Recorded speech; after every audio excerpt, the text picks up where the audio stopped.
The Xaazg Exodites are Exodites no longer. 3 fledgling cities have been founded atop Zas's ordained megaliths, and these cities now begin to flourish. But the insidious presence of the Swamp King of Nazarax lurks to the southwest, while the indoctrinated thralls of Hirconix the Binder loom close to the southeast. The rise of the Xaazg Imperium has not yet been etched into the cyclical cuneiform carvings inscribed upon the megaliths. Once the currents of causality have ordained this rise, the stone itself will yield before the erosion of causality, and the carvings will appear, permanently etching the Xaazg Imperium into the fabric of time, as Zas wills. But now the prophet realizes more than the pair of maniacal dragon lords bordering his territory threaten the Xaazg's place in the currents of causality.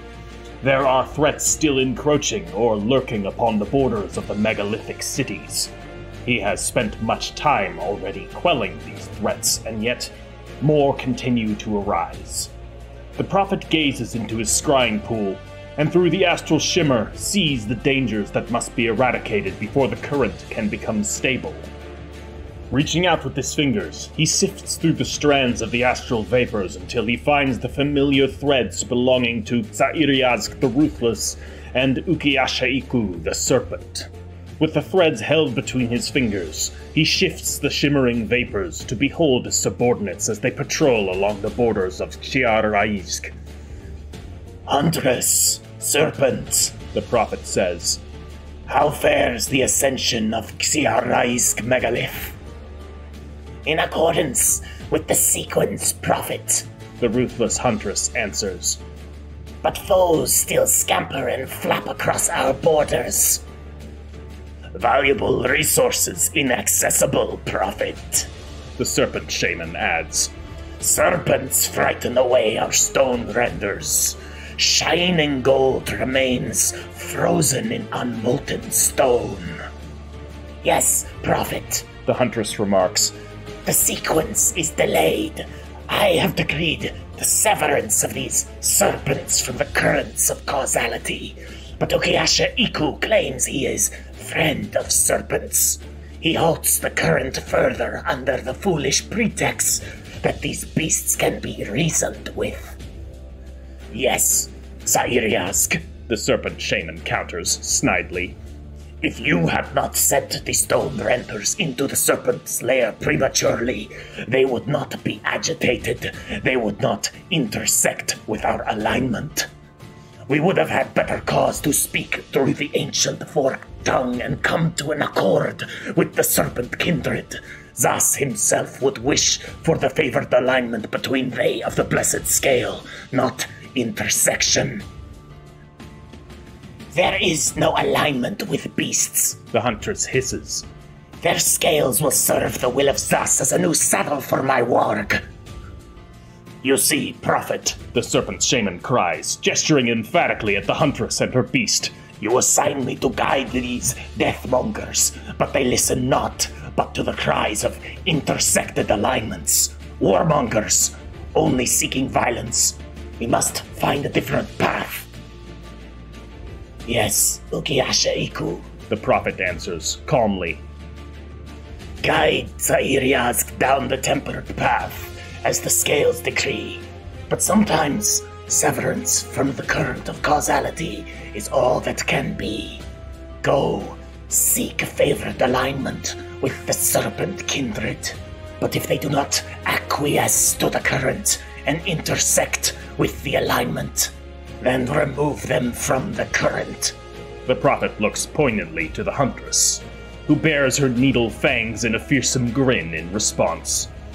"As for me," the prophet continues, "pirates raid the coasts of Irsasri, and I am afraid there can be no alignment save for that of intersection. It is unfortunate that sentients who might align against Dragonkind must be severed from the current, but it is as Zas wills. Now go. We will convene when our borders are secure." Greetings, fellow supplicants of Zas. Welcome back to Age of Wonders 4. I hope you're all doing well. I'm doing acceptably. My apologies for the delay in the previous episode. Between the previous episode and this one, I should say. As I mentioned before, I had a dear friend over, so I did not have much time to do any sort of recording. But here we are now, doing that recording. So this episode will be up when it's up. So once again, pardon my delay. In any case, I hope you enjoyed my little introduction. If you did, please drop this video a like. That helps out this series tremendously. Alright guys, so here we are. Our Prophet's army has sustained quite a bit of damage in purging interlopers, those who intersect with the current of our favored causality, from our lands. But what we can do is seize control of these focus crystals here. Zas has decreed that we must have them, but we must take them before time runs out. There's not long. Only 2 more days before we will lose the favor of Zas in claiming them. But only 1 more day remains until the Megalith of Zasara says has been inscribed with greater carvings of permanence. These carvings will allow our city to expand even further. More regions will be drawn into the fold of the Megalith's influence, and our people will be able to expand freely while still under its guidance. So, in 1 more turn, that will be there, and we will be able to attract more population, which should allow us to take that by next turn. Now, in the meantime, we need to head up here and deal with these pirates. That is the Prophet's goal this episode. He will need to deal with them, but of course, he is also going to need to deal with some of the enemies that are prowling around. There's currently a greater storm spirit here, along with several lesser storm spirits. We could take them. The prognostications for this battle are certainly in our favor. However, we have suffered losses. But they must be removed from the land. Storm spirits are inherently destructive creatures, inherently chaotic, which means their very existence intersects with the will of Zas. So we're going to have to defeat them. Order will be imposed. Currently, they ravage these peaceful farmlands of ours. They must be stilled, silenced. So, what I shall do for now is move cautiously ahead. We have several potential ways of dealing with these enemies. For now, we are going to need to ensure that our forces that have been badly damaged are restored. So these chaplains are going to actually mend themselves. In the meantime, let us move here. And I'm also going to move our war shamans right here. All of our forces will stand together, which will in turn allow us to do a prediction of triumph. We will foretell this triumph, which will align all of our units together and provide them with a significant favor in not too much time. So, let us end our turn now. All of our units will go into defensive mode. The enemy storm spirits will advance. And now we can dictate the terms of engagement, which is precisely what we need. So, we can perform a mending touch here on our warriors.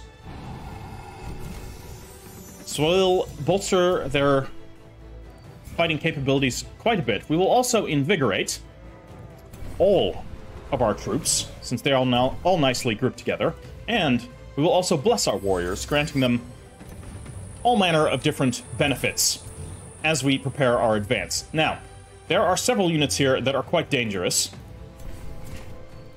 but the most dangerous of them is, of course, going to be the Greater Storm Spirit. So that is going to be our top priority. Unfortunately, it does not appear that we can target them very easily. I imagine they are resilient against missile attacks due to wind barrier, indeed. That I could have expected. So, how are we going to do this? I think we're going to have to come into here And we're going to actually have to shield bash these storm spirits. It resisted. That is a problem. Well, well, well. We need to engage. So I'm going to pull up my Sunderers here, and my Sunderers are going to attack down there. It is very unfortunate that that went the way it went, but not much to be done. Now, as for the Prophet here, we could drop a magic missile here. This will automatically hit, but it is doing lightning damage, which is not going to accomplish very much. So, what I will do instead is actually spur to action here onto my warriors. This is going to allow my warriors to launch a fairly devastating attack here. Do I have any other options?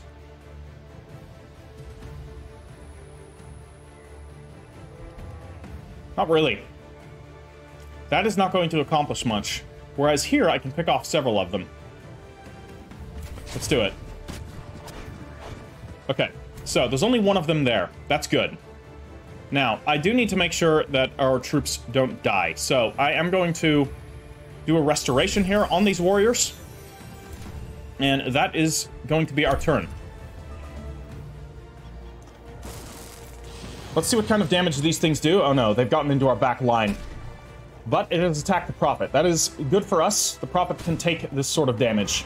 Yes, these enemy spirits are quite dangerous. They have a charge attack that is quite disruptive.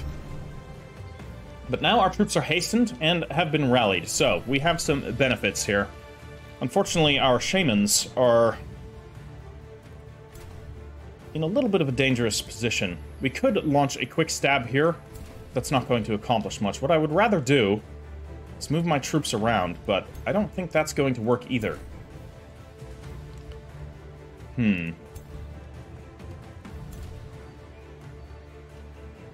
This is not a very good situation, I will admit. We only have a 30% chance of striking the enemy. What I will do here is actually cast an Omen of Respite on the Prophet, which will increase his morale. But for now, we don't have terribly many options. I would prefer to cast Visions of Woe, but we can't because it teleported to us. All we can do is stab this creature, but it will retaliate and do quite a bit of damage. So, I think I would rather provoke its attack first, which we can do like that. And then, all we can really do here is strike at the enemy, though perhaps I can free up my troops here by launching an attack there. Unfortunately, that did not work. So, in order to save our Sunderers, we're going to come this way and destroy this one unit down here. So they're out of the picture. Our Sunderers can live. That is important. Now, the Frilled one can deliver a quick stab here without having to worry about a retaliation, while our Chaplains are going to back up and hopefully actually strike the target. We did strike it with a flanking attack. That is good. Right now, there appears to be some sort of storm shroud surrounding this spirit, so we need to be careful. Yes, shocking phase. That must be what it has done. Alright, we'll see what happens. The Prophet is going to take more damage, unfortunately. Ooh, hold on. It's chasing my Chaplains. This is good, actually. The Chaplains can currently withstand it. They have bolstered themselves with the healing powers of the currents of causality. So for now, they can actually withstand this damage. Now, as for what's going to happen here, I'm going to deploy my Sunderers to deal with this enemy. Our Sunderers should survive this. They have. And in the meantime, our War Shamans can move here. This is going to be the best shot they got, which is ultimately not very good. As for this, 30% chance of striking the target, or we can potentially do more. We could use a Visions of Woe here. Let us use a Visions of Woe here on this enemy. Good. We will go defensive, and our Chaplains are going to withdraw here. Okay, unfortunately they took a bit of damage there, but that was to be expected. We're going to withdraw even further, and I believe we're going to have to drop a Healing Prayer on ourselves. Although, when can this thing do its phase again? There's 2 more turns of cooldown, so it's not going to be able to pick off my Sunderers. So as long as we keep our Sunderers out of the fight, we should be okay. Which means I am actually going to heal my warriors here. This will make our warriors stand at full strength. Should allow them to take a hit from the Storm Spirit. If it indeed goes for them, it's going for my War Shamans. And it fumbled the attack. Fantastic. That is what I hoped for. Our troops are regenerating ever so slightly. That is good. Now, as for what we can do here, we have several options. Our warriors are going to need to get in there and launch an attack here. And our Sunderers are in a bit of danger, so they are going to attempt to stay out of the way of the enemy unless I could potentially deliver a potent heal. I don't want to stand in there. I tell you what. I'm going to pull back my Shaman here. They're going to take a little bit of damage. That's fine. They're going to deliver a Noxious Blast right there. In that sense, we can bring in our Sunderers, and they can attack here. The attack did almost nothing, but that is to be expected. What we will do here instead is Mending Touch on our Sunderers, and we will follow that up with a Restore here as well. So they should be able to withstand an attack. Meanwhile, our warriors are going to come in from behind, and our chaplains are going to come up behind the warriors and deliver a blessing onto them, which will strengthen them, allowing them to deal a bit of damage from the enemy flank and even deliver a critical hit. So the enemy is now starting to become demoralized. So hopefully this will work out in our favor. We shall see what it does. It is teleported there, and it is going to attack my Sunderers. It did a lot of damage to my Sunderers, but thankfully my Sunderers are alive. We just need to make sure that they stay alive. So, what can we do here that might assist with that? We could... Ooh, this is dangerous business. We could strike from behind. Our War Shamans are going to go and bait out the attack of this creature and then attempt a Noxious Blast, which will deal almost nothing, but so it goes. And the Prophet himself, unfortunately, cannot do very much here. We could do a Rallying Blessing. Let's drop a Rallying Blessing right here. It's going to bolster our defenses. Our Sunderers can engage in melee, but I think our best bet is to engage with our warriors here. They're going to deal quite a bit of damage. The enemy is fleeing. Perfect. So we can actually defeat this enemy completely without too much further consequence, hopefully. Alright. Let's end the turn. The enemy flees, and our warriors will finish it off. Wow. We were able to defeat these enemies here.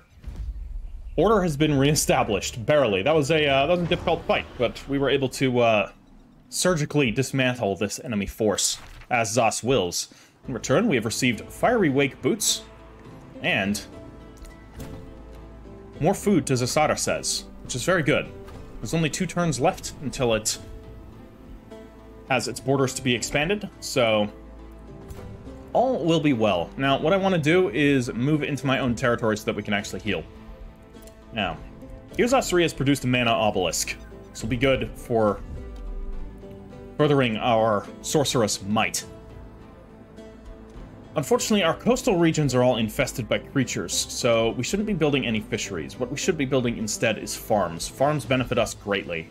These farms will further allow us to expand, so we will construct a farm there. It will also benefit from the river coming down from this mountain here, or this small stream, I should say. As for what else we can construct here, more gold is never a bad thing, so let us actually construct a mint. That will take 7 turns to complete.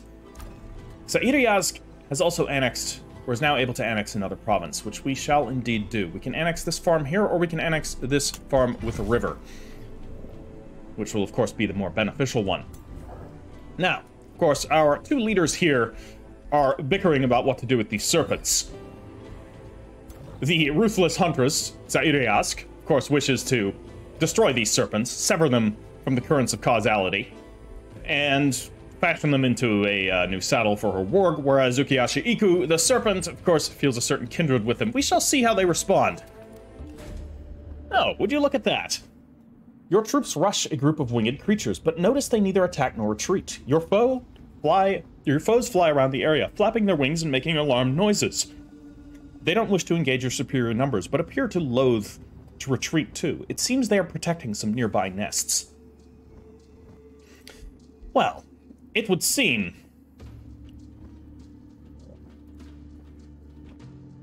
that our best course of action is, of course, going to find alignment with these serpents. Ukiyasha Iku, of course, speaks the ancient forked tongue, and will be able to communicate with these creatures much as he suspected he would. Of course, the ruthless huntress is going to be very disappointed, but it is as the prophet decreed. Find the tempered path. So we shall find the tempered path. We could, of course, allow them to leave, but this would be better if we actually made peace with them. So, we shall do that. And we have received 75 gold, an eagle bow, which we shall take, and the gold mine is now liberated. We have relocated them into Xiaraisk, where they will now serve Xiaraisk as scouts and watchers for our city, which will in turn make our city rest more easily, knowing that they of the Blessed Scale watch over us, watch over them from the skies. All is well in the realm. As for our scouts continue to search for resources that might benefit the cause, but for now, this scout has found nothing, and these scouts down here will circumvent these storm giants, quite dangerous adversaries, but at least not associated with the dragons. The giants are descendants of the archons of old, the titans, and have no love for Dragonkind, so they're of no threat to us. As for our scout here, well, let us return to the sea and see what there is to find. And our scout here near Redfjorn, the territory of Torbeld Chainbreaker, he's going to do a circle around Torbeld's territory and see if Torbeld is under threat by anything. We do have some new Empire development skills available to us, but for now, we don't need them. What I need is to increase our city cap. So we're going to wait, and we have received a message from Torbeld. We may not be so different after all, Arixoskira. Your actions are promising. By all means, continue. I think we shall. We shall declare a friendship with Torbeld. They are of kindred spirits. Enemies of Dragonkind. That is what is important. So, let us declare friendship. I'm pleased to know you consider me your friend, Prophet. I will remember this. Yes. Let us pray that we can kill dragons together, my dwarven friend. His cities are quite strong. Stout Rock, his capital, has a population of 9,000, while Redfjorn has a population of 6,000. Same as Cinderhold. Our own cities are... Well, Zasara says there are 7,000 of the faithful and 11,000 near Zasri, and a meager 5,000 in Xiaraisk.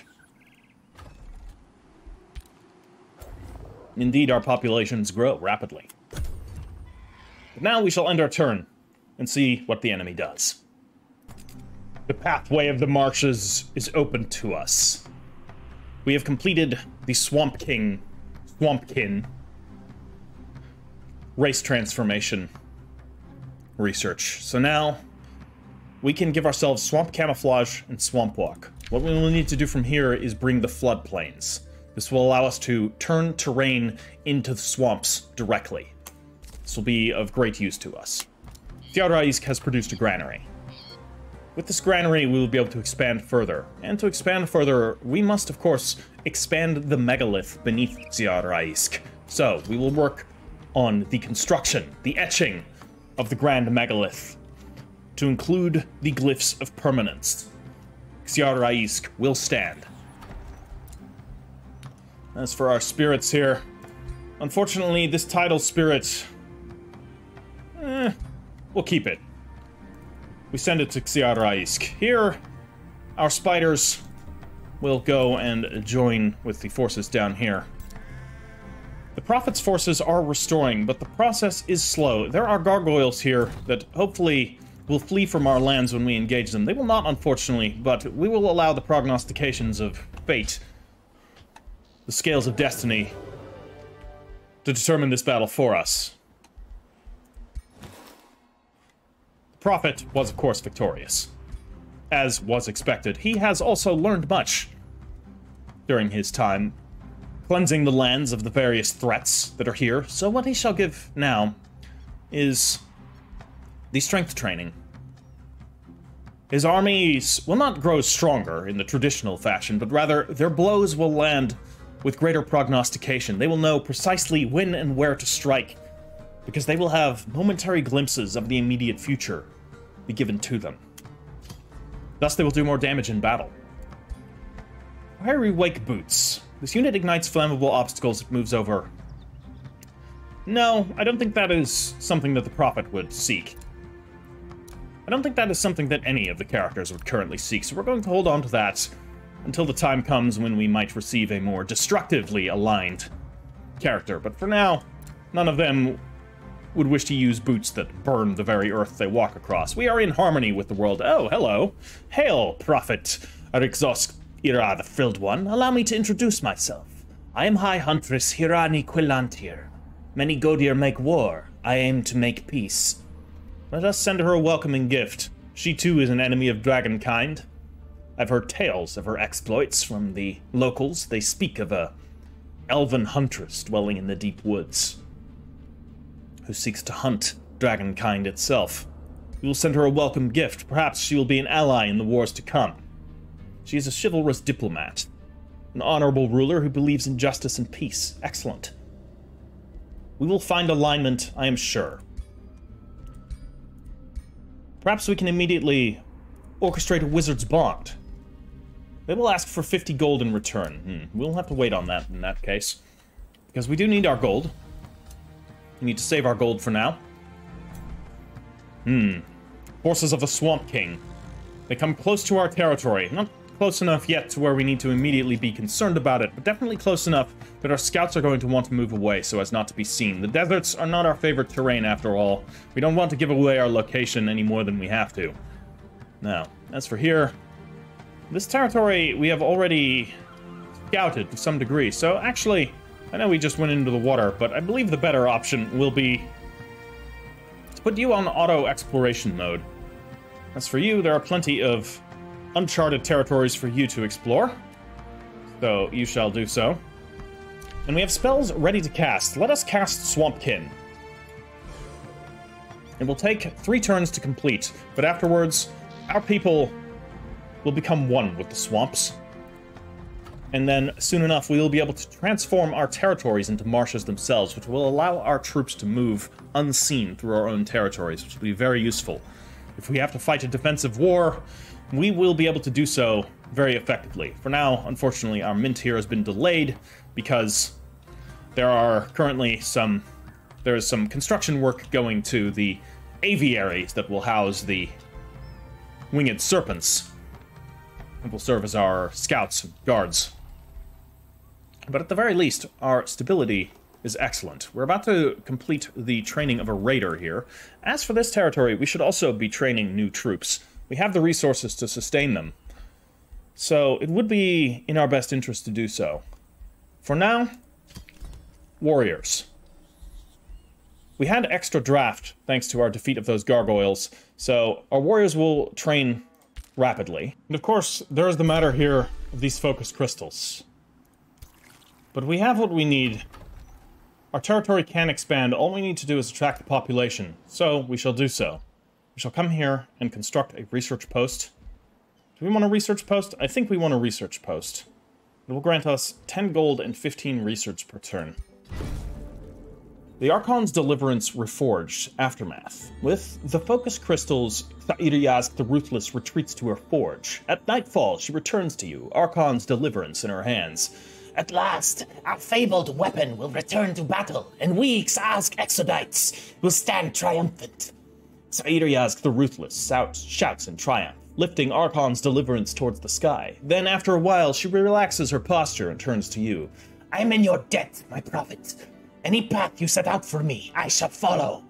Excellent. We have received Archon's Deliverance, a great and powerful lance that she will use in battle. Wonderful. We will carry this weapon for the glory of all Xazk Exodites, granting our cities all stability, or we could hone our smithing skills. We would receive 347 draft, Zasara says. Or we could train Sairiazk the Ruthless to become worthy. She would gain enough experience to rank up. Or magical artifacts are worthy of in-depth study, research, and learn. That would receive... No, let's just level Xayuriask up. Fantastic. So, quickly going to check her. Because of course she's going to use that. That is her weapon now. The glorious lance. She has now gained 2 levels, so we're going to give her what she needs. Hagbane weaponry will grant +2 blight damage, has a 90% chance of inflicting bogged down. So bogged down is a debuff that is associated with the Tome of the Swamp, which will slow down enemy units drastically. So this is going to be very good for us. Now, what else can we give her? We could give her Keen Edge, granting her a +20% critical chance. That sounds absolutely wonderful. She's going to be a very deadly warrior on the charge. We can also grant her several potential abilities here. There's Holy Retribution. Attacks that hit this unit from within 3 hexes deal 5 spirit damage back to the attacker. Okay, that's possible. Mana Unchained. Friendly units in a 1x radius gain 3 Star Blades, 2 Strengthen. Perhaps not. And Reckless Rage. This does seem to be her thing. She is a ruthless huntress. We're going to give her Reckless Rage.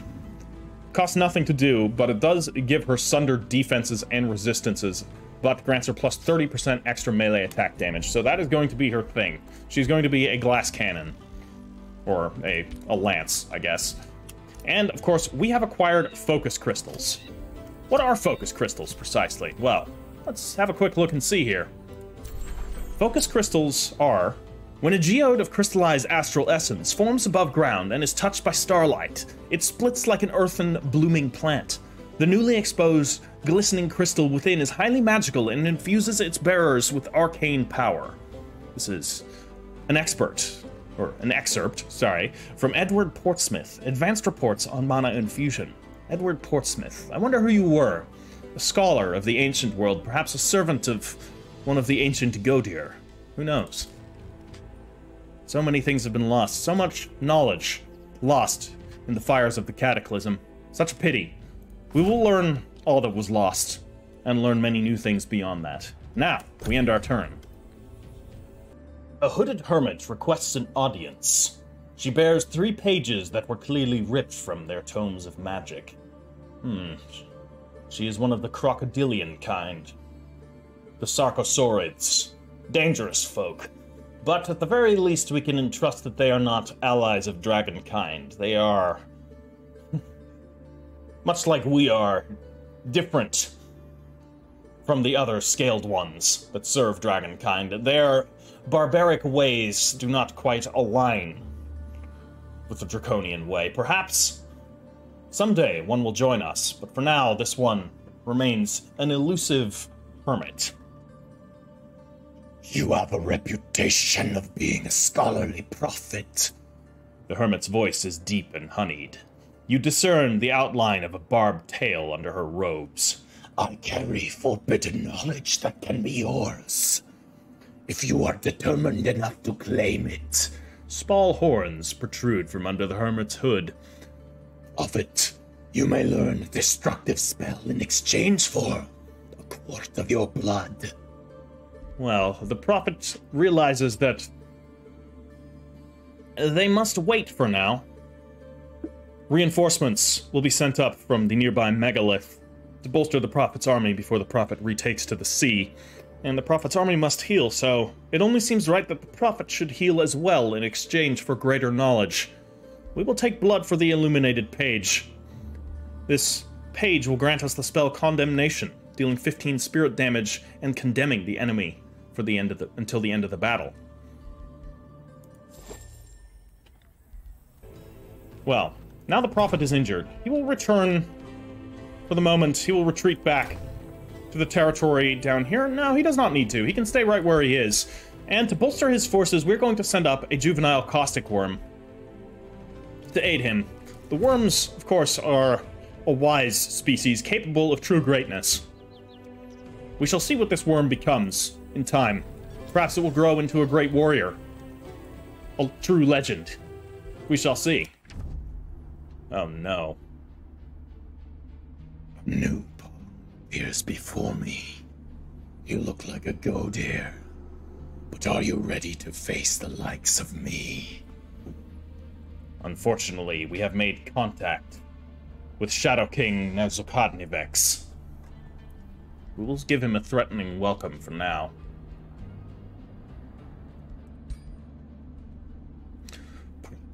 Insults were to be expected from a prophet such as you. Make no mistakes. You will pay for addressing me like this.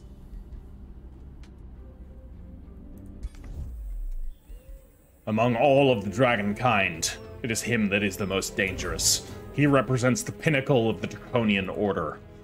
He must be toppled at all costs. Now, confirm the movement there. As for this here, we will continue our search for resources, but find none. Oh no. Enemies on both sides. Danger abound. This entity appears very dangerous, a Chaos Eater. Perhaps too dangerous to deal with now, but give it time and it will spread. We cannot allow chaos to spread throughout our lands. In this, Sairiyask and Ukiyasha Iku are aligned in interest. This being must not exist. This will be a difficult battle, and yet, what can we do?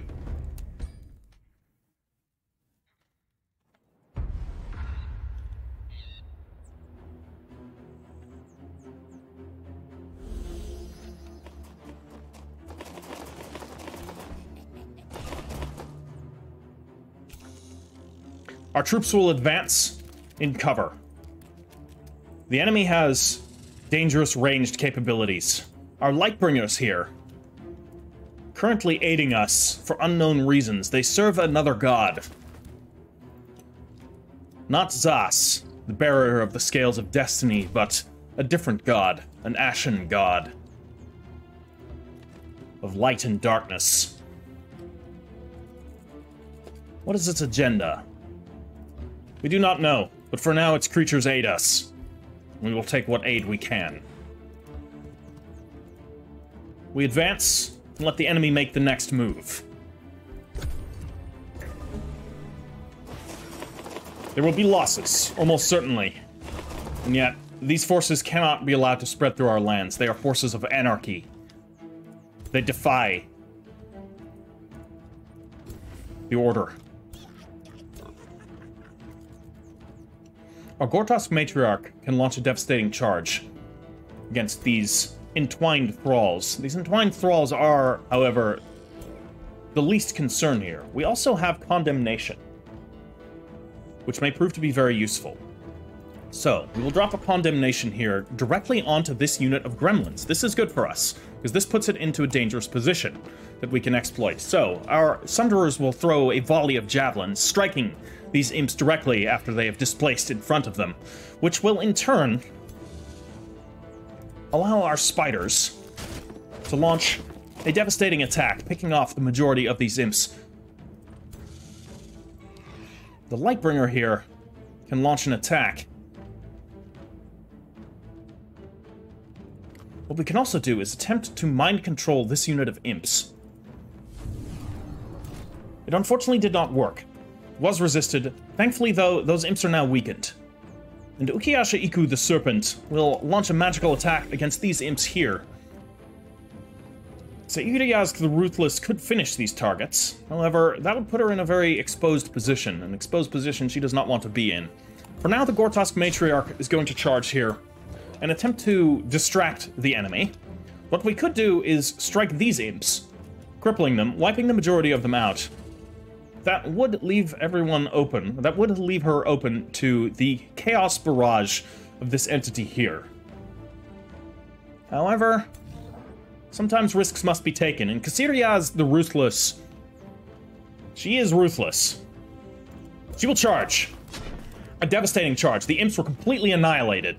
Wow. Utter destruction. She truly is a fearsome warrior. Let us hope she survives the counterattack.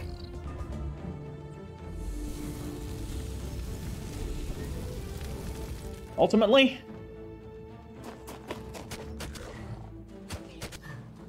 if this is the extent of the counterattack, then we can consider ourselves quite fortunate. Unfortunately, she will likely be removed from the battle. Ah, I see, the imps were not completely destroyed. They teleported away, of course, but they took massive damage from this charge. Ultimately, the attack was not very effective. So, these enemies can now be destroyed. We will destroy these entwined thralls in their entirety. The Gortos Matriarch will not show mercy. As for the Lightbringer here... perhaps we shall start with the spiders. We should destroy these imps. They are now completely annihilated. And our Sunderers, we could finish the imps here, or we could throw a javelin volley at this Chaos Beast. Its defenses have now been sundered, which will allow Xairias the Ruthless to launch a devastating attack. In the meantime, we can use Condemnation to destroy these imps, completely eliminating them. What we will do as well is move her away, and then have her come in for a devastating charge. Unfortunately, the charge portions of the damage were resisted, but what can be done? Ukiyasha Iku the Serpent will launch a magical barrage, whereas the Lightbringers will advance and similarly launch a minor magical barrage. The Chaos Beast is now on its own. Its allies have been dealt with. Unfortunately,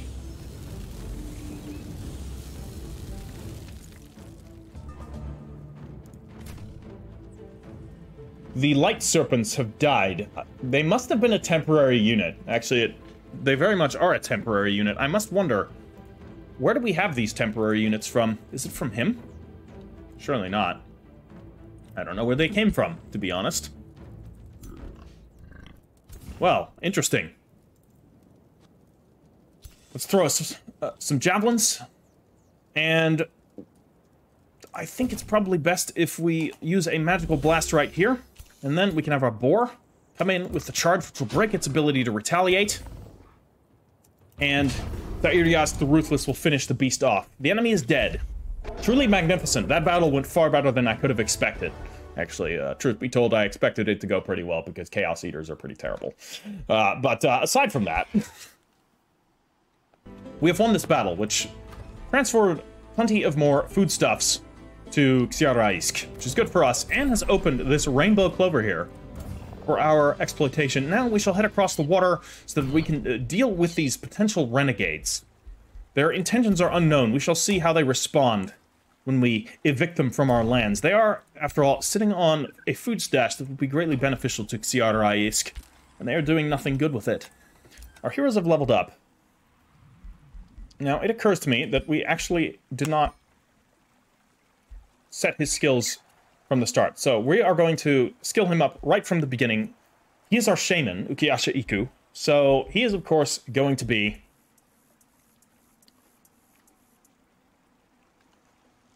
a caster. So we're going to start off by giving him some Magecraft. And then we're going to give him Triumph Foretold. We're also going to give him Restore. The Serpent also is skilled in the art of healing. We are also going to give him Mending Touch. Now, as for his ability, I believe it is his best option to summon animals. Fantastic. Now, does he have any equipment that he could potentially use? Nothing suiting a caster, unfortunately. There are the Firewake boots, but they are not what he would use. So, we have victory there. Our scouts will continue their scouting. We have found the territory of Nazarax. Excellent. It is distant from ours, thankfully. So, it is of no immediate concern to us, though we will need to keep an eye on Nazarax. Meanwhile, we will descend further into unknown lands. There's a watchtower here. We should claim this watchtower just as soon as we can. And let us end our turn. Jador Shadal scouts on the horizon. Feline thralls of Hirkonix the Binder. They make towards the great river that currently functions as our border. They come to threaten Xiaraisk. We shall shadow their movements. The Huntress, of course, wishes to engage directly, to slaughter them and send their hearts back to their draconic overlord. But Ukiyasha Iku the Serpent urges a more cautious path. War with Hirkonix the Binder is inevitable, of course, but for now, we will play the intelligence game. Observe them. Ensure that they do not encroach upon our territory. If they make any hostile moves, of course, the Huntress will have her way. But for now, not yet. The Prophet himself is slowly restoring himself. His forces are in far better condition. We shall move towards the sea. And in the meantime, there are several tidal spirits that appear to have sunk a ship. A ship likely containing refugees fleeing from distant Draconic-controlled territory. These tidal spirits are clearly mad and must be put down. Sea creatures also feed upon these corpses of the unfortunate souls that were lost at sea. The souls will be avenged. All who flee Dragonkind have a welcome place in the land of the Exodites. All are Exodites before the tyranny of Dragonkind, of course. Very well, our last scouts will scout further. Perhaps now it is best to go into the sea to see what we might find over here. There aren't so many territories left for us to discover. But let us move along here. There's a watchtower here that we could claim, so that perhaps we could keep vigilance over Heartfang. I may leave this scout with orders to defend this watchtower, so that we can monitor enemy movements. If the enemy cannot oust us from this watchtower, then we will retain it, providing we keep a unit there. Now, we shall avenge the fallen in short order. Or perhaps not, because we can't sail any farther. Well, Xi'Oraisk can annex another province. So, what shall we take here? There's a desert territory here that we can construct further farmlands on, or we can build our farms outward and upwards. Perhaps towards Irzasri. Link the territories together. Move here up this river. Not a bad plan. We should also control this side of the river as soon as possible. Many farms we shall have, which will allow for even more rapid expansion of our cities. For now, our scout here will stay and hold control over this watchtower. It is near enemy territory, after all. The enemies move up the river, continuing to shadow us. Perhaps they mean to take that watchtower. We should not allow such.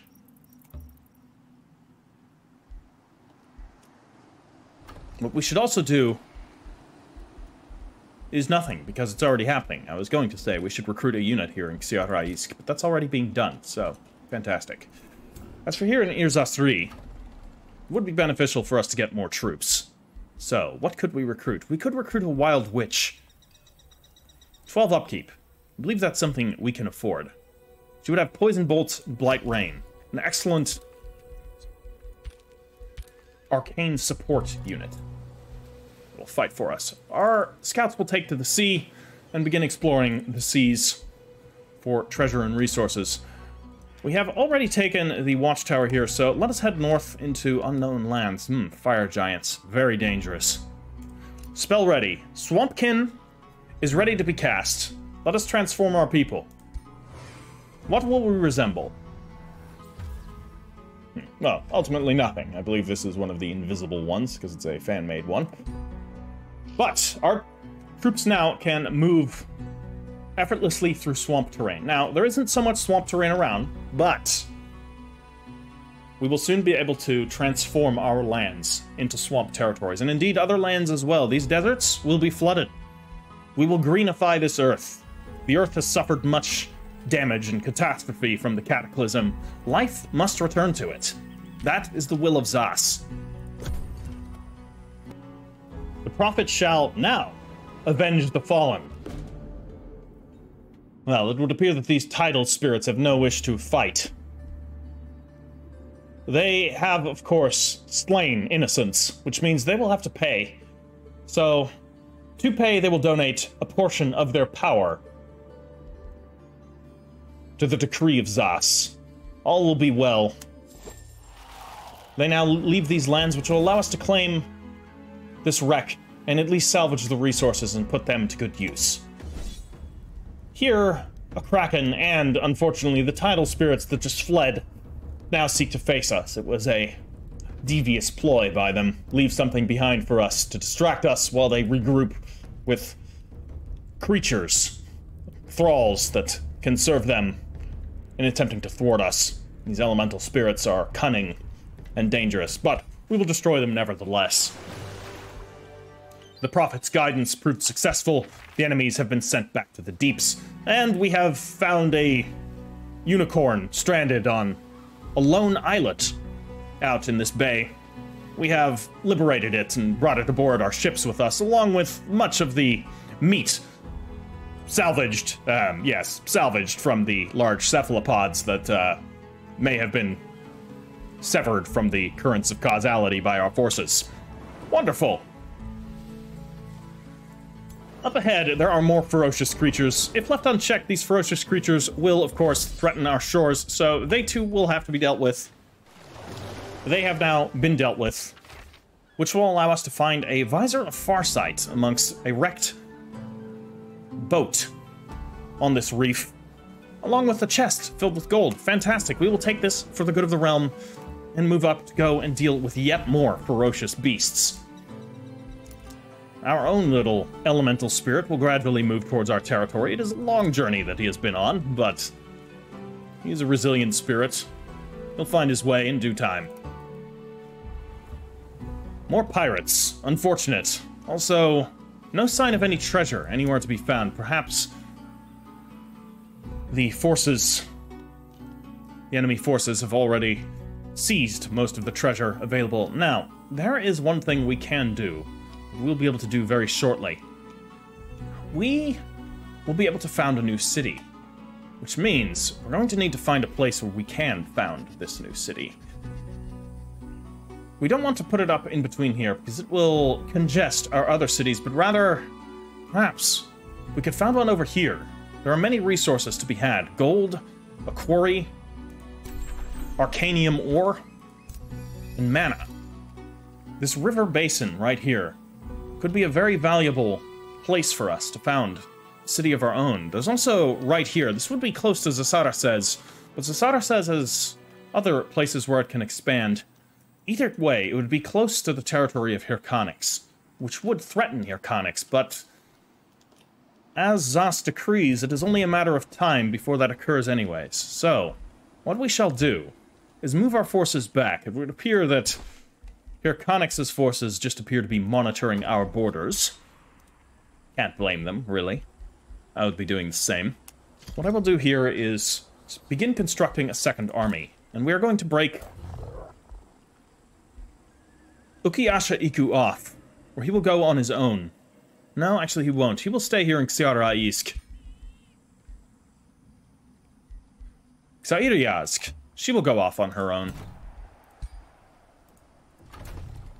Ukiyasha Iku will guard Xiara-Isk, even though the city technically belongs to Xairiazk. He will safeguard it for her while she goes and locates the megalith that is reported to be buried somewhere around here. It will take her several turns to reach it, but that will be fine.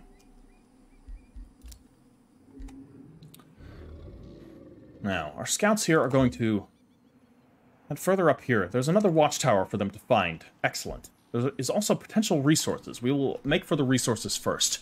The watchtower will remain. The resources may be lost before we find them. The next vicious sea creatures have been driven away, thus safeguarding our shores even further. They're submerged beneath the wreckages of ships that have crashed upon these reefs. An ancient wyvern, an undead drake, resides. It appears to be a traitor amongst its kindred. Now, the wyverns are far more bestial than the dragons. They are not possessing of true intellect like dragons do. But this one appears to have been abandoned, left for dead. It has no love for Dragonkind, and it has offered to join us. Perhaps we will find one that wishes to use it as a mount. More creatures bar our path as we attempt to make our way to these pirates. Everything in the way will, unfortunately, need to be euthanized. The beasts of the sea are being driven mad by something. We will take this Mace of Smiting, salvaging it from a sunken chest. And some marauding penguins. Always a dangerous threat. Penguins are vicious, savage creatures. I was a marine biologist once. I know this. Take my word for it. And they have been defeated as well. Now, the way to the Pirate Cove is almost clear. Only a few more creatures remain, and our shores are almost completely safe. However, we must remain cautious.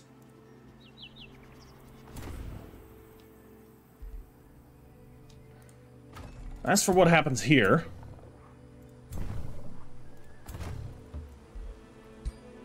Ukiasha Iku will now garrison Xiaraisk.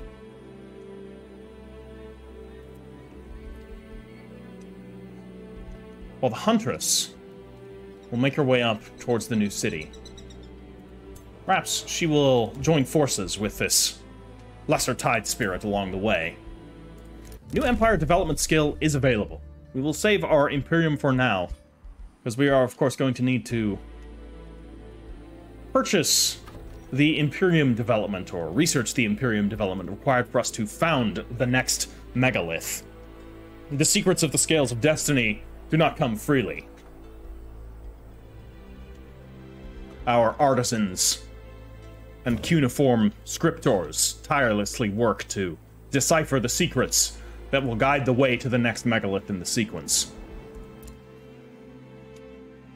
Our scouts will move towards these resources, which have discovered a howling castle in the far distance. Interesting, but not immediately of concern to us. So, we shall make for the watchtower instead, whereas the rest of our scouts will continue exploring the high seas, only to find nothing of interest. Now here we will wait temporarily. In 3 turns, warriors will be ready to fight for us, but in less than 1 turn, this city will expand further, as the megalith beneath it is inscribed with cuneiform scripts of permanence, thus sealing its position within the current of causality. Once this is completed, we will construct a shrine. This shrine will allow worshippers of Zas to feed Zas with their own mental acuity, thus providing more mana for our civilization to use as the favor of Zas is brought down upon us. The Pale Raptor Kindred. Your buildings guild at Irzasri requests your support. The apprentices of our guild are crestfallen, Their master craftsman exclaims. on their journeys through the empire of Torbell Chainbreaker. They have witnessed the elaborate workmanship and monumental buildings in Stout Rock. Now they dream of equal grandeur, but their own means are limited. Will you back up their ambition to increase productivity at Irzasri? Well, we could invest gold into increasing the production of Irzasri. I believe that is a valid request. We can learn much from Torbell Chainbreaker. The dwarves are skilled artisans and craftsmen. Now, our crafts are more in line with deciphering and working the great megaliths to our will. But as for sculpting other stone, that is a different matter. We have much to learn. So perhaps we can pay some artisans of Torbell Chainbreaker to come and assist us. Well, our construction there is completed. We shall now construct a merchant's guild here. Or perhaps a Masonic guild. Let us actually construct a Masonic hall. We are, after all, attempting to bolster our workers here, so it would make sense for us to construct that then. What is this? Defining governance. For now, I do not believe we need any of our cities under divining governance. All of our cities are currently at neutral stability, which is good enough for now. We have completed Bring the Floodplains. Fantastic. We will now conduct our next research, which will be Hagbane shots. This will allow our troops to fight with poisoned weapons. Our weapons will also be able to slow enemies down, which will be very beneficial for us. It will allow us to dictate the terms of battle even more. Control the flow. It is a highly important asset on the battlefield. If you can control the enemy's movements, or at least hinder it, then you will be able to strike where you wish, free from most retaliation. Well, more enemies here that must be defeated. Ring of the Inspiring Killer. Well, we know who that's going to. And further enemies down here that must be defeated. That we cannot have happen. Our prognostications for the battle have shown deaths that might be avoided. We will do what we can to avoid those as we engage these feral sea beasts and mad storm spirits, tide spirits, I should say. Well, the Prophet and his ship will advance. Slowly, of course. Other units here, the Sunderers will move up alongside. The Sunderers are threatened, so the Prophet will use his Mending Touch to bolster the Sunderers and allow them to restore some of their fighting spirit. Our warriors will move to the front, whereas our chaplains will move to this flank here, and our war shamans will move to this flank back there, and our young caustic worm will advance right up to here. Now, we're not done yet. There are other things that we can do. For example, Triumph Foretold here would benefit many of our troops. So, we shall foretell of Triumph. Our war shamans will be able to do nothing further. However, our chaplains will be able to grant a healing prayer to our warriors, who will be the first in the line to face the enemy. They will turn so that they can face the enemy. In the meantime, we shall see what the enemy does. Thus far, if we present a united front against them, we should be able to carve through them easily enough. Our warriors here can lead the charge, but perhaps it should be best if we, before sending them to lead the charge, bless them. And in turn, our war shamans can empower our troops, so that they might fight even better. Should we lead the charge, it would be beneficial to us if we were to be able to actually hamper one of the enemies from launching any sort of retaliation against us. So, we will attempt to engage them on one of the flanks here. Our warriors will then engage this tidal spirit, since it cannot retaliate against us, and our Sunderers here. What will our Sunderers do? Our Sunderers can advance ever so slightly, and can hurl javelins from the decks of their ships to go and deal a little bit of damage to the enemies there. What we can also do is spur to action here on these warriors. These warriors will then be able to launch further strikes and completely destroy this tidal spirit from the decks of their ships. Now, our next course of action, I believe, will be to launch lightning bolts through the enemy ranks, considering they are all nicely packed next to each other, which will allow them to suffer much damage. And, in turn, we will utilize not a condemnation. No spells will be used here, for the moment. Let us hope we do not lose any of our troops. I feel as though our warriors should be able to withstand the counterattack, though there will be many enemy forces currently attacking them. The attention of the entire enemy force is now on them, but I'm confident in their ability to survive.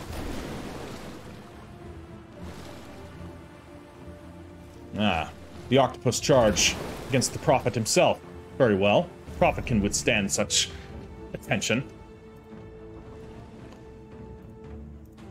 The caustic worm will launch a charge here against these octopuses, where the warriors will then exploit the damage inflicted by the caustic worm and inflict even more damage onto the octopuses, which will in turn be exploited here by the chaplains, who will utilize their holy bolts to send these octopuses back down into the depth from whence they came. As for the Prophet, he will strike here at these octopuses with his lowly dagger. A meager weapon, a humble one to be certain, but still effective. The war shamans will bolster his attack with toxic bolts rain from their staves of blight, where the Sunderers will draw forth their own spears and charge headlong into battle, utilizing their harpoons to skewer these cephalopods and acquire their meat for the good of the Tha'azg Exodites. One tide spirit remains. It will be destroyed in due course. The warriors, as they counterattack, destroy it with a devastating ram from their warship. Down they go. The enemies have been defeated. Indeed, the prognostications of the Prophet proved to be accurate, or proved to realign the current of causality to a more favorable outcome, I should say. The Prophet, too, has learned from this experience. Causality can be influenced and manipulated. So, we can grant him more support skills, but perhaps it might be best for him to actually get some magical capabilities. Perhaps he can invoke lightning. He has been wielding the power of lightning, after all. The bolts of light, they split the sky.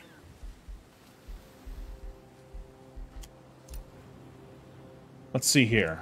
What can he use? A mace of smiting? No, he is a shaman. He will also utilize... He will use a visor of farsight, unless the Prophet himself could use it. Actually, the Prophet himself will use the visor of farsight, whereas the serpent shaman will utilize the mask of precision. In the meantime, Zair Yazg will equip the Ring of the Inspired Killer, and the Ring of Flanking will go to the Prophet himself. He's not afraid to get in close and fight the enemy directly with his trusty dagger. As for the Prophet himself, we could mount upon a creature of some kind, perhaps.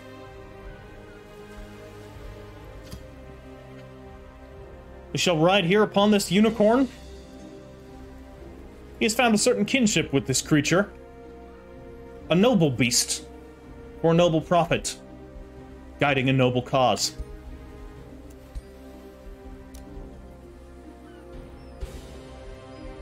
As for the Huntress, she will set her warg free. It is a fearsome beast, but this bone dragon, pseudo-dragon, is even more fearsome. And more pertinently, it is an image of something that the Draconian Order cannot possibly allow. An insult to the stability and perfection of the Draconian Order, that a beast of the Draconian Order in death would choose to serve the traitors. I do not believe Zair Yazg could pass up such an opportunity to spit in the face of the Draconian Order. She will mount this bone wyvern and use it as her steed in battle.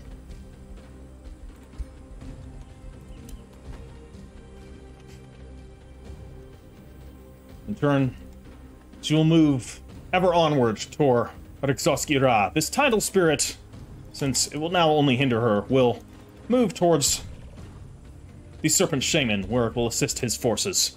As for the scouts, they will continue exploring the sea, but this is open ocean. Very little is to be found here. I must say, you may actually be worthy of my attention, Rixoskira. Perhaps our empires may actually be able to coexist. Yes, good dwarf kindred. All who have suffered under the yoke of Dragonkind must band together for the good of all. Whatever god you may worship, if you worship a god, know that it falls under the great plan of Zas.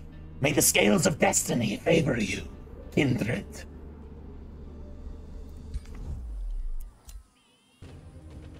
We have sent Torbeld a message in return. A positive one. We look forward to working with him.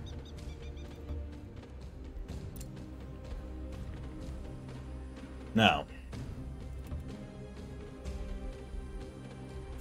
the Serpent Shaman will move the forces. The pirates are sending raiders down towards our shores, but thankfully the Prophet is here. The Prophet is here and the Prophet is ready. It would be more beneficial if we could move into our friendly territory to restore our forces, which I think we will do. But shortly before that, we have found a Gortusk piglet. Interesting. Unfortunately, I don't have any use for this Gortusk piglet. It will take quite a bit of time for it to reach our territory, and during that time it will be costing us resources. So we will set it free. Perhaps it will spread word of our generosity to others of its kind. Scouts advance further into unknown territory. Nothing to be found up here. and we move closer to the site of the next sacred megalith in the sequence. Hopefully there will be no, at least not too many enemies here. Hopefully we'll be able to build our city in peace, without it being threatened immediately, but I doubt as much. In turn, the Serpent Shaman will move to bolster the Huntress's efforts. She ran off ahead of the main forces, very eager to found the next megalith, to locate it and to begin construction of the next settlement down the line, but of course she's an impetuous one. The Serpent Shaman will need to ensure that she doesn't get ahead of herself or get trapped by potential enemy forces in the region. Now, pirates currently raid our territory. We will need to annihilate them. The Prophet can easily do this. These pirate forces have been destroyed, our mines have been liberated, but this is why they must be removed. There are also infesting plants here on this mine, which are causing problems for us. They, too, will need to be removed. Excellent. This will grant us a Ring of Opportunity, which will allow us to deal extra damage with opportunity attacks. Well, we will give this to the Serpent Shaman. Will we give this to the Serpent Shaman? It's pretty useless for the Serpent Shaman, admittedly, because he doesn't do opportunity attacks since he's a ranged character with a staff. We'll leave it as is. For now, the Prophet will stay in his own territory so that he can heal his forces. Many of his troops are badly damaged. What we could do, of course, is send up some new reinforcements. These Sunderers are going to leave. They've been badly damaged. They will be sent back to the capital to restore. Meanwhile, these Ravagers, Raiders, I should say, attack cavalry will bolster the Prophet's forces directly.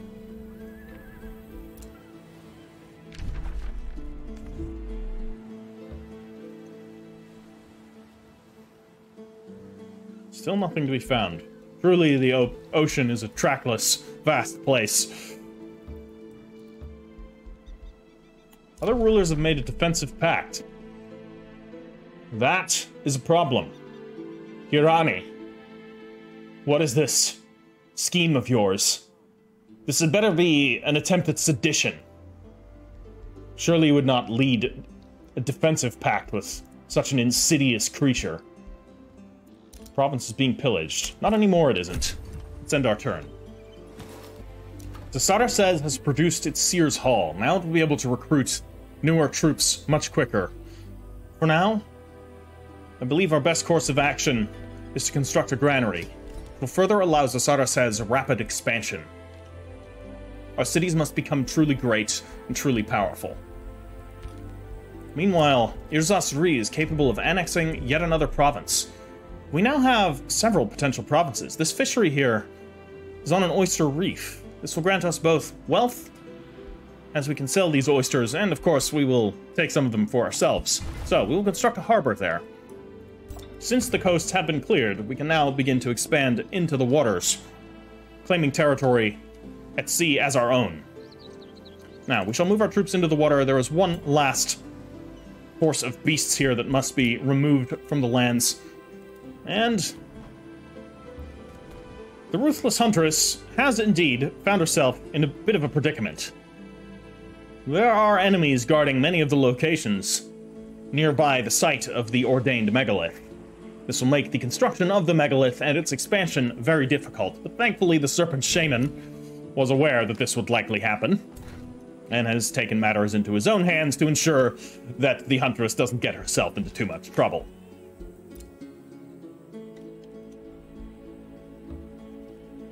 Now, I believe it is time for us to begin bringing the floodplains. So, let us just start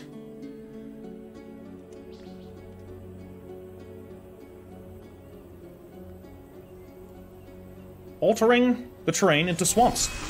So first things first, Irzasri will begin becoming a wetland.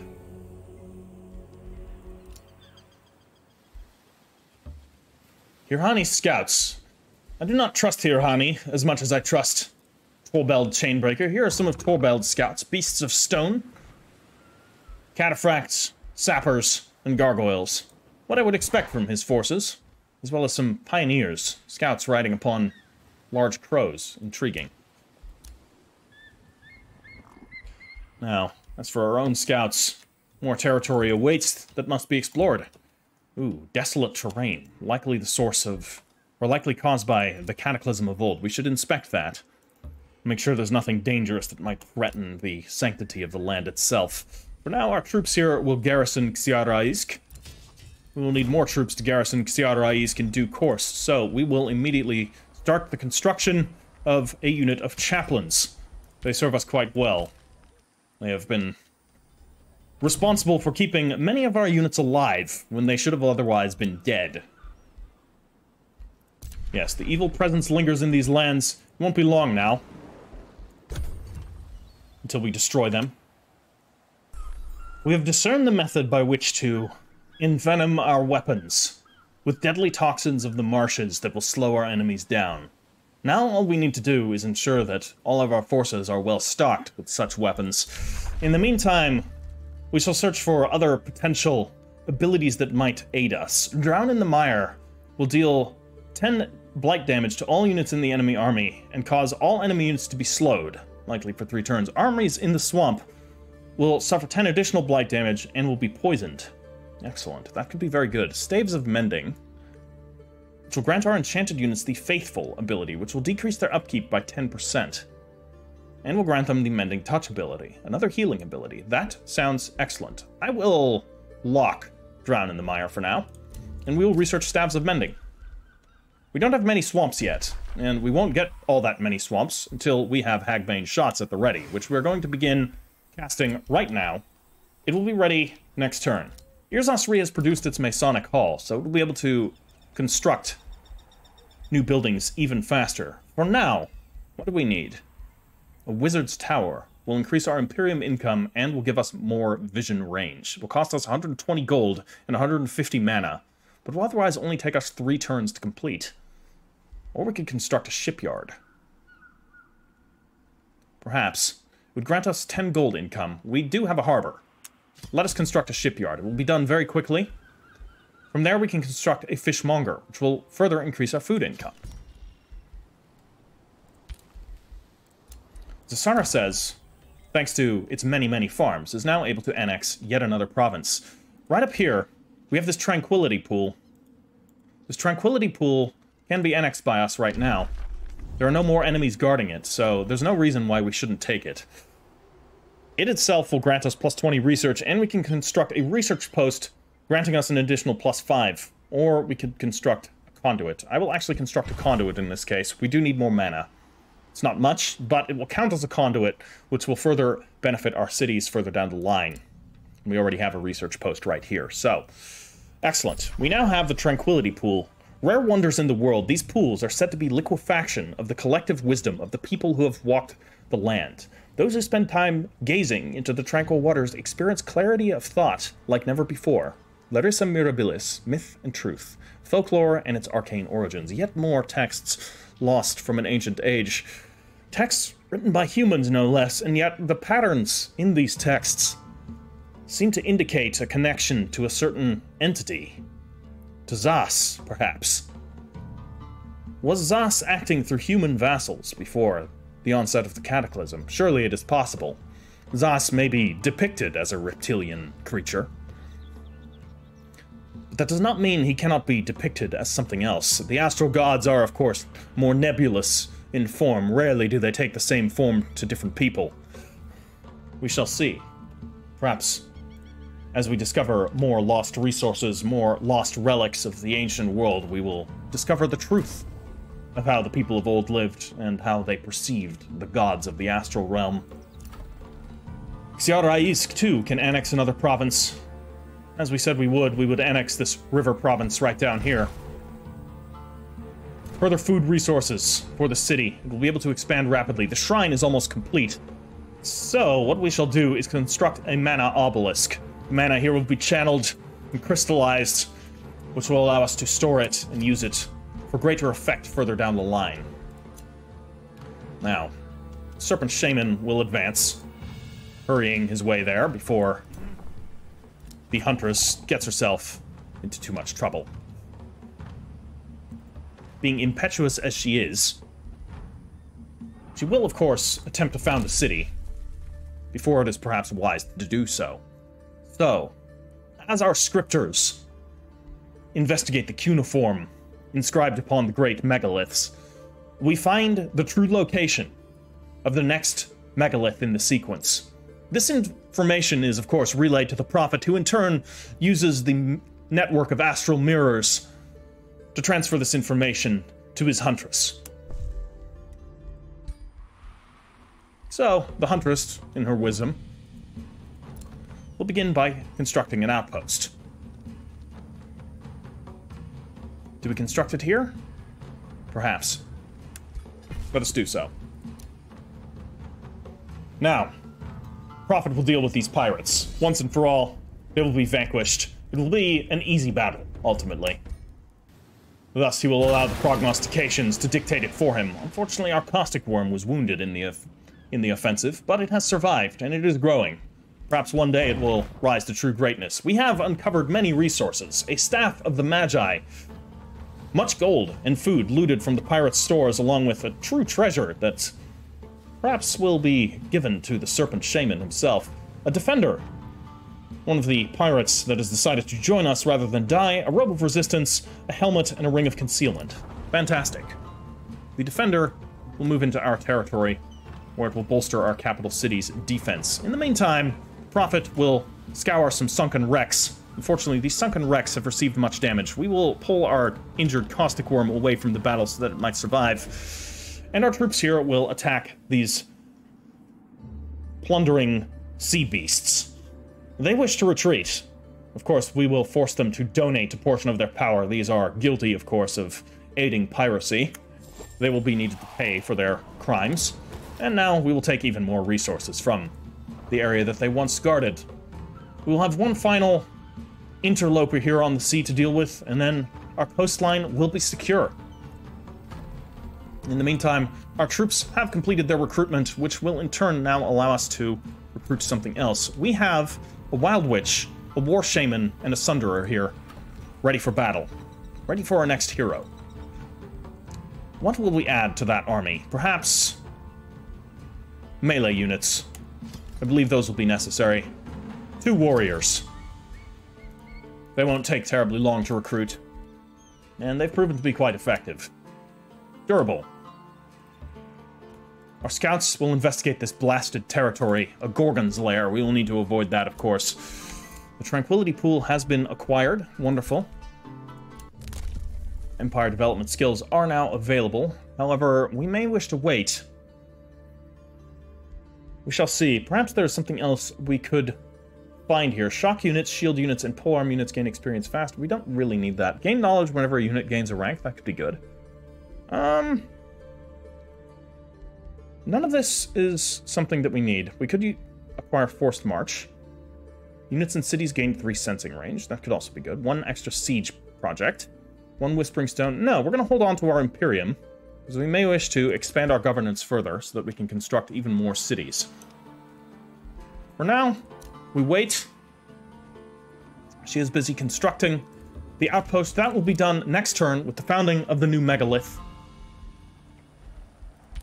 She will, for now, guard the construction of this outpost as the meager retinue of followers that she has works on uncovering the monolith. Megalith, I should say. And our scouts will move here towards this terrain here. Unfortunately, that is not something that they can attempt to defeat. Scaled One, I'm familiar with your kind. You might look like a dragon, but you certainly don't act like a dragon. I'm not one to put my prejudice for your kind above reason. You've proven yourself to be a potential ally, so I extend this offer of friendship, a defensive pact, that we might stand together against Dragonkind. What say you, Prophet of the Scaled Ones? Yes, Dwarfkin. We shall fight together to defend the greater cause of Zas throughout the realm. Draconian order rules over all. It bends all to its will. It subverts the currents of causality. Perhaps that is not something that Dragonkind is familiar with. Rest assured it is as important for your people as it is for ours. As such, we graciously accept this bond, this pact of defense. Together, we shall stand strong against Dragonkind. Wonderful. We have secured ourselves a defensive pact, the Torbell Chainbreaker. We will stand strong, perhaps, since Torbell Chainbreaker and I both border Hirconix. We will be able to defeat Hirconix the Binder before he achieves his nefarious agenda and becomes a god. We, of course, cannot allow that to happen. That would be even more of a subversion, the currents of causality. But for now, my friends, that is going to be all. That is going to be what we accomplish in today's episode. We have secured our coastlines. We have established a defensive bond with the Deep Helm Separatists. And we are on the process of uncovering and founding the 4th megalithic city in the sequence. All is well in the realm. And thank you, everyone, for your support. My apologies for not responding to comments in due time. I am quite busy with all manner of different things, so I will get to that. I have read them all and enjoyed reading them all, so thank you to everybody that has left comments on the previous episodes. I will respond to them shortly, and of course, if any of your comments have any narrative of their own, I may include them in the upcoming episodes. So, that'll be all for today. Do drop this video a like if you have enjoyed it, and I will catch you in the next one at Charitor Out.